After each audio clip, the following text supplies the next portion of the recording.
Muito bem, toda semana na Agência Sindical nós gravamos o vídeo da semana.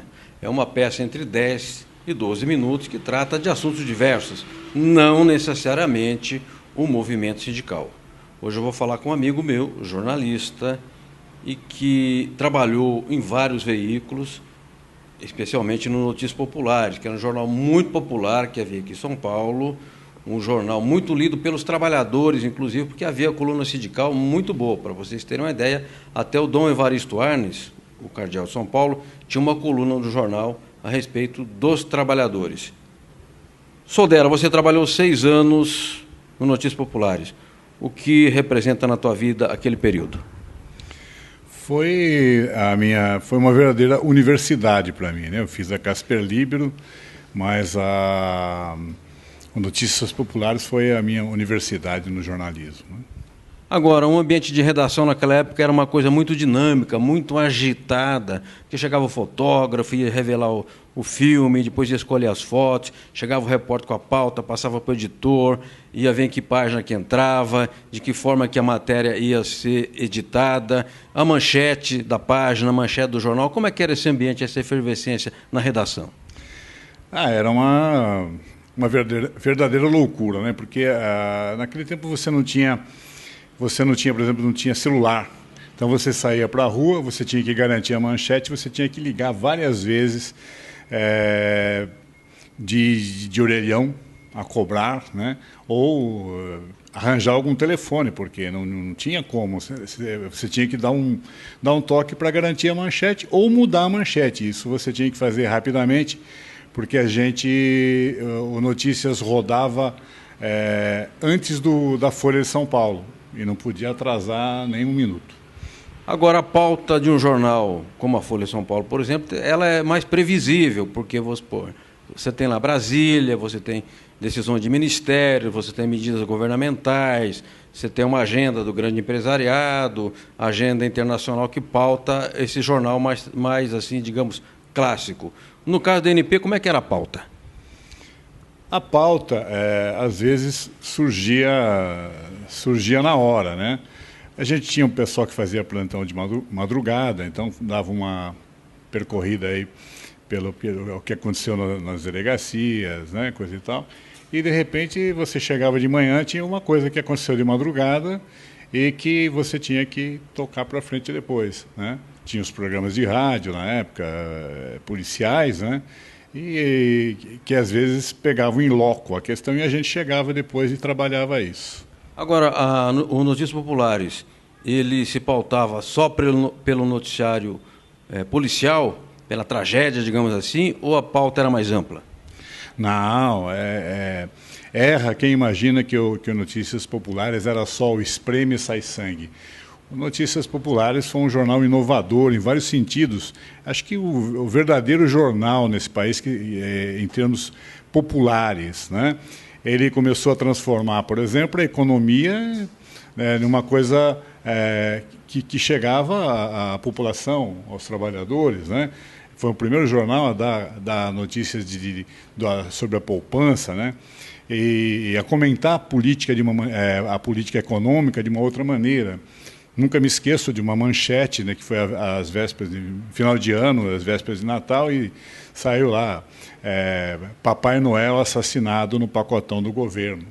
Quer dizer, mostrando que um pacote chegou no fim do ano, acabou com o Natal de muita gente, né? O Notícias Populares tinha textos curtos e manchetes muito sintéticas e precisas. Texto curto hoje é um padrão da internet. Você acha que, nesse aspecto, ele mais ou menos estava um pouco à frente do seu tempo? Sim, era muita imagem também, né? A gente primava muito também pela fotografia. E os textos eram curtos, objetivos, né? Pegando sempre um detalhe que fosse que chamasse atenção, né? Porque o jornal ele era uma coisa, para você ter uma ideia, ele tinha 2 capas. A gente trabalhava 2 capas no jornal. A capa do último caderno, ela era também como se fosse uma capa da primeira página. E os caras das bancas, eles já estavam preparados para isso. Depois que passava do meio-dia, eles invertiam e você tinha uma outra manchete no jornal. Agora, o Notícias Populares também fazia série de matérias. Eu me lembro da série do Bebê Diabo, ficou famosa, a série do Pelezão. Pelezão, acho que até foi você que fez a matéria. Como é que eram essas séries? E como é que elas se sustentavam? Eram fatos ou entrava assim, uma parte assim, de literatura? Eu posso falar bem do Pelezão, né? O Pelezão fui eu que fiz praticamente, rendeu acho que umas 13 manchetes. O Pelezão surgiu de um fato realmente policial. Uma mulher, ela transou com um cara num Fiat Uno, que era um carro que estava começando naquela época, né? E perto da fila do CETREM, que era onde ficavam os indigentes, né?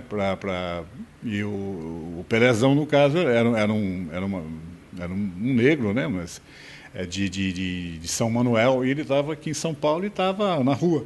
E a mulher parou o carro lá, botou ele para dentro e tal. E aí chegou o pessoal do Garra, né? Achou que o carro era roubado, porque ele estava atravessado no meio-fio. Foi lá e aí começou a história, né? Porque a mulher, eles iam até deixar barato, mas a mulher agrediu os policiais e tal, e foi parar no 6º distrito, que acho que era Cambuci. E ali, depois, acho que teve confusão com o delegado também, foi chamado lá o Gil Gomes e o Afanásio Jazade. No dia seguinte eu cheguei para trabalhar, já estava lá uma notinha em cima da minha mesa que eu tinha que ir para o CETREM, porque o Pelezão tinha sido solto, porque foram presos por atentado ao pudor, né?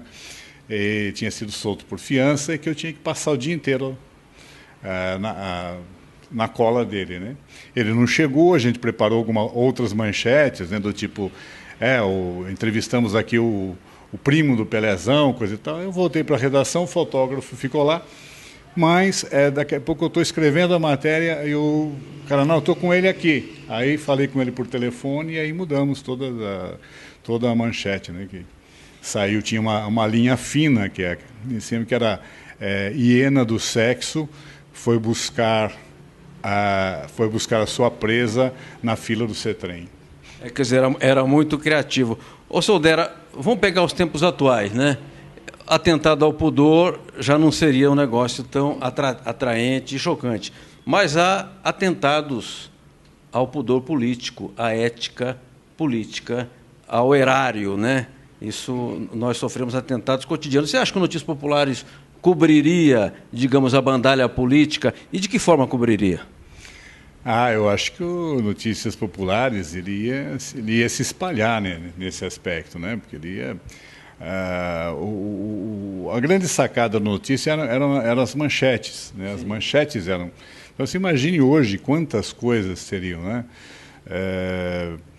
Eu me lembro de uma, né, que não seria política, né, mas só para você ter uma ideia, a mulher descobriu que o marido transava com a vizinha, né, foi lá com a filha, agarrou a mulher tal, e passaram pimenta malagueta nas partes lá da mulher, né? E a manchete que nós demos foi, na época a gente não usava, às vezes a gente nunca usou no tempo de Ibrahim Ramadan, nunca usou nenhuma palavra chula, entendeu? Assim, era popular, mas não era esculhambado, né? Então saiu assim, como é que é? Sexo ardente, temperou o sexo da rival com pimenta malagueta. Então você imagine hoje, né, com esse monte de coisa aí de ladrões, né, desses picaretas na política, um mundo que o Cunha, né, o Cunha seria uma manchete ótima para Notícias Populares, né? Marcos Soldera, meu amigo jornalista, trabalhamos na Folha, na revisão da Folha, e aí a gente vive se encontrando pelo mundo afora na nossa atividade, somos amigos, etc. Conte para a gente como foi o fim do NP e por que o Grupo Frias acabou com o jornal. Eu não estava mais lá, mas fiquei chateado porque eu tinha muitos amigos que trabalhavam lá, né? Foi acho que em 2001. E o pessoal dormiu pensando... Eles chegaram a criar um projeto onde o Notícias Populares seria o The Sun, que é aquele jornal escandaloso inglês, tal, que, né? Seria um tabloide, passaria a ser tabloide.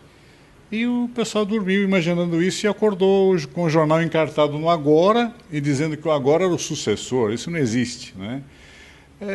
Eu acredito que a Folha ela tinha um pouco de vergonha do Notícias Populares. Era assim, aquela coisa muito... A Folha assim, sempre foi muito metida intelectual, digamos assim, né?